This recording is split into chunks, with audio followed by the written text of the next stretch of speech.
बंद करवाओ, बंद कर दीजिए। मालिक सर जी को आने दो, उधर बैठवा दीजिए रमेश जी। हम अपने गांव गए थे, काफ़ी साल हो गया था। वहाँ गांव में जो दादी का जो मूर्ति है उस पर माल्यार्पण किए, तो थावे रुके और गोपालगंज जिले के जितने भी पार्टी के पदाधिकारी हैं उनसे मिलकर जो सदस्यता अभियान चल रहा है पार्टी का, उसकी समीक्षा हम लोगों ने की है। और लौटने का वक्त था तो सिवान में हम लोगों ने तय कार्यक्रम किया कि एक जगह लोगों को बुला करके मिल करके पार्टी का क्या सदस्यता अभियान जो चल रहा है, ज़्यादा से ज़्यादा लोगों को हम लोग जोड़ने का काम करें और हर लेवल तक, चाहे पंचायत लेवल हो, बूथ लेवल हो, वार्ड लेवल हो, हर तक हम लोगों को पहुंचना है। इसको लेकर के हम लोग आए। और चुनाव बाद आप लोग सब लोग जानते हैं कि ये पहला मेरा सिवान आने का हुआ है, तो इसी बहाने जो पार्टी के जो वर्कर हैं, नेता हैं, उन सबसे बातचीत करना, विमर्श करना। और आप सब जानते हैं कि उपचुनाव भी जो है वो होने जा रहा है दरौंदा में, तो उसको लेकर के भी हम लोग जो है देखेंगे, बातचीत करेंगे और आगे का भी कार्यक्रम जो है और तेज़ी से करेंगे। इस सिलसिले में हम लोग आए। आपके पार्टी के सर 2 वरिष्ठ नेताओं का कहना था, 2-3 दिन पहले बयान आया है कि अगर नीतीश कुमार महागठबंधन में आना चाहते हैं तो हम लोग उनको महागठबंधन का नेता मानने के लिए तैयार हैं। क्या ऐसा माना जाए कि फिर नीतीश कुमार के साथ आप महागठबंधन करेंगे? देखिए, कई बार हम लोगों ने इस सवाल का जवाब दिया है। पहली बात, महागठबंधन छोड़ करके कौन भागा? नीतीश कुमार जी गए, और नीतीश कुमार जी 15 साल से लगभग जो है बिहार के मुख्यमंत्री हैं। 15 साल मुख्यमंत्री रहते हुए भी उनको इतनी ताकत नहीं है कि वो चुनाव जो है अकेले लड़ सकें। और नीतीश कुमार जी जहाँ भी रहे हैं, चाहे महागठबंधन हो या एनडीए हो, हर जगह धोखा देने का काम, विश्वासघात अगर किसी ने किया है तो नीतीश कुमार जी ने किया है। और जिसने जनादेश का 2015 का जनादेश का अपमान किया हो, उसके साथ बातचीत करने का कोई सवाल नहीं। 4 साल में बिहार ने 4 सरकारें देखी अलग अलग गठबंधनों के साथ। ये देश का पहला ऐसा राज्य है जहां 4 साल में 4 सरकारें लोगों ने देखा है, मुख्यमंत्री केवल। देखिए, नीतीश कुमार जी की ना कोई नीति है, ना कोई सिद्धांत है, ना कोई विचार है। उनको केवल और केवल लगाव है तो कुर्सी से लगाव है, और कोई गारंटी नहीं है पलटू चाचा का। अगर आ भी जाएं तो दोबारा नहीं भागेंगे, इसकी कोई गारंटी ले सकता है क्या? कोई नहीं ले सकता। तो जिसने बीजेपी का 370 के मुद्दे पर समर्थन किया हो, कश्मीर के इशू पर, जिसने ट्रिपल तलाक पर सदन में, पार्लियामेंट में समर्थन किया हो, जो लोग कहते थे कि हम इससे कोई समझौता नहीं कर सकते 370 ट्रिपल तलाक में, वो आदमी बीजेपी का समर्थन करता हो पार्लियामेंट में, तो ऐसे लोग जो हैं, हमको नहीं लगता कि कोई बातचीत जो है। और हमारे लोग भी बड़े आक्रोशित हैं, ऊपर से लेकर नीचे तक, चाहे हमारे वोटर्स हों, चाहे हमारे समर्थक हों, पार्टी के पदाधिकारी हों, से सब लोगों की नाराजगी। रघुवंश प्रसाद जी और शिवानंद तिवारी, आपकी जो पार्टी के वरिष्ठ नेता है, उनका ही ये बयान है। उनका देखिए गलत मायने में लिया गया। उनका है कि बीजेपी छोड़ करके हम लोग जो हैं, जितने ऑपोजिशन पार्टी हैं, उनको मिलजुल करके हम लोग इकट्ठा करेंगे। ठीक है, थोड़ी क्लैरिटी हो जानी चाहिए थी, लेकिन बातचीत करना नीतीश कुमार जी से कोई मतलब नहीं रखता, उस पर कोई बातचीत नहीं है। सर, एक अहम सा सवाल है, एनडीए जो है आपको जंगल राज करके सत्ता में आई, अभी अपराध लगातार बढ़ गया, और ऐसे में आप खामोश है, आपकी पार्टी कोई खामोश नहीं है। क्या ऐसा तो नहीं कि बीजेपी से एयरलाइंस की तरफ आपकी कुछ कदम बढ़े? देखिए, आज तक ऐसा नहीं हुआ। हमको करना होता, हम बिहार के मुख्यमंत्री होते, ना कि नीतीश कुमार होते, और हमारे पूरे परिवार पे केस करता, वो अलग चीज़ है। और ये ज़्यादा रूमर तो नीतीश चाचा फैलवाने का काम करते हैं, क्योंकि वो अपने हिसाब से मैनिपुलेशन करते हैं। लेकिन आप बात समझिए, क्राइम को लेकर के हम क्यों चुप रहेंगे जब बिहार का मुख्यमंत्री नीतीश कुमार है? जब सुशील मोदी अपराधियों के सामने गिड़गिड़ा रहे थे, पितृपक्ष का महीना छोड़ दीजिए, तो हम लोग नहीं बोले।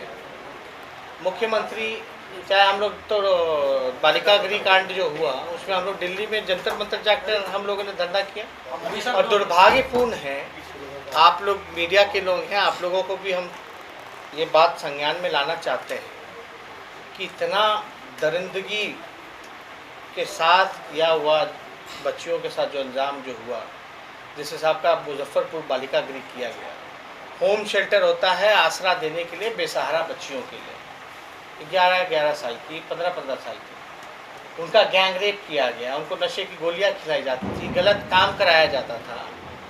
और ये केस हम लोगों ने जंतर मंतर पर जा करके अब सुप्रीम कोर्ट द्वारा मॉनिटर और सीबीआई जांच कर दी है।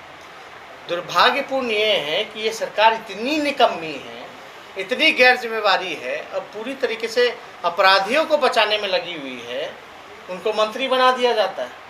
तो हम ये कहना चाहते हैं कि जिस बच्ची के साथ उस समय गैंग रेप हुआ था, 2 दिन पहले फिर उसी बच्ची के साथ गैंग रेप हुआ बालिका गृह की। आप सोचिए कि इस तरीके का दरिंदगी भरा काम किसके राज में हो रहा है, कौन लोग हैं करने वाले। तो इसका सवाल जो है हम लोग जो पूछते हैं, ये नीतीश कुमार क्योंकि गृह मंत्रालय उनके पास आता है, पुलिस गोली चलाता है, गोली नहीं निकलता है, वहाँ AK-47 निकल रहा है। आप देखिएगा पुलिस का गाड़ी नहीं दौड़ता है, धक्का देना पड़ता है, धकियाना पड़ता है। उधर लोग जो हैं कौन कौन से नए नए गाड़ियों से घूम रहे हैं। तो आप स्थिति देख लीजिए ना, कहाँ गया प्रशासन, शासन, जिसका धौंस दिखाते थे कि हमारे राज जो है कानून का राज है। ये पूरी तरीके से इन्होंने अपराधियों को संरक्षण देने का काम किया है। और ये कितना भी अफसोस किया जाए, हम उच्चतम न्यायालय से भी अपील करेंगे और सीबीआई से भी अपील करेंगे कि कम से कम ये बच्ची के साथ दोबारा कैसे घटना होगी गैंग रेप करने का। और हम लोग उस समय सवाल पूछते थे, ये 30-35 बच्चियां जो मुजफ्फरपुर बालिका गृह में रहती है, जिसने गवाही दी है, वो बच्चियों को कहाँ रखा गया है। उस समय भी हम लोग कहते थे असुरक्षित है ये बच्चियाँ, इनको तुरंत बिहार से ट्रांसफ़र करना चाहिए, बाहर दूसरे राज्य करना चाहिए। लेकिन जो हम लोगों का जो अनुमान था, जो हम लोगों को डर था, आज वही घटना हुई। तो हम लोग तो लगातार आवाज़ उठा रहे, कोई भी ऐसा प्लेटफॉर्म नहीं बचा जहाँ हम लोग नहीं आवाज़ उठा रहे। पिछले 3-4 महीने में देखा जाए तो अपराध बहुत बढ़ गया, प्रतिदिन कोई ना कोई हत्या लूट घटना की खबरें आ रही है। ऐसे में आपके पार्टी की तरफ से कोई कदम नहीं उठाया जा रहा, ना ही आप कभी सामने इसका खुलकर विरोध किए 3-4 महीने की। आपको पता नहीं है आपको कौन सा चीज़ किस प्रकार का होगा। हम लोग लाठी डंडा नहीं ना चलाएंगे, हम लोग हाथ में कानून नहीं ना लेंगे। हम लोग तो अपनी बात को रख सकते हैं, जनता के दुख दर्द को सामने ला सकते हैं। और ये घटना आप देख लीजिए, कोई भी ऐसी मुद्दे हो जिसमें हम लोगों ने न उठाया हो। अभी गोपालगंज में आपको पता होगा, हिंदुस्तान की पहली ऐसी घटना होगी कि सरकारी दफ्तर में एक चीफ इंजीनियर जो है बुला करके जला देना है। हमारा डेलीगेशन ही हुआ, बाकायदा प्रेस के सामने हम लोगों ने सारी चीज़ों को रखने का काम किया। तो ऐसा नहीं है, हर एक जगह हम लोग की पार्टी जो है, हम लोग जो है हर प्लेटफॉर्म पे आवाज़ उठाते हैं। नए मॉडल वेट को सर कैसे देखते हैं? तो नया मॉडल एक्ट लगा हुआ है सर, उसको कैसे देखते हैं? देखिए, इसमें हम पहले भी कभी भी ये जो एक्ट है या चालान का मसला आता है, तो अब शुरू से अगर देखें तो हमेशा थोड़ा थोड़ा बढ़ाएंगे। इस बार जो है रकम जो है चालान का वो ज़्यादा कर दिया गया है, टू मच कर दिया गया है।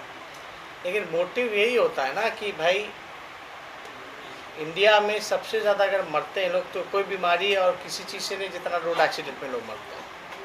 मेन है कि रोड सेफ्टी हो, लोगों की जान बचे, लोग नियम से लोग जो हैं गाड़ी चलाएं और ट्रैफिक भी उससे ना हो पाए।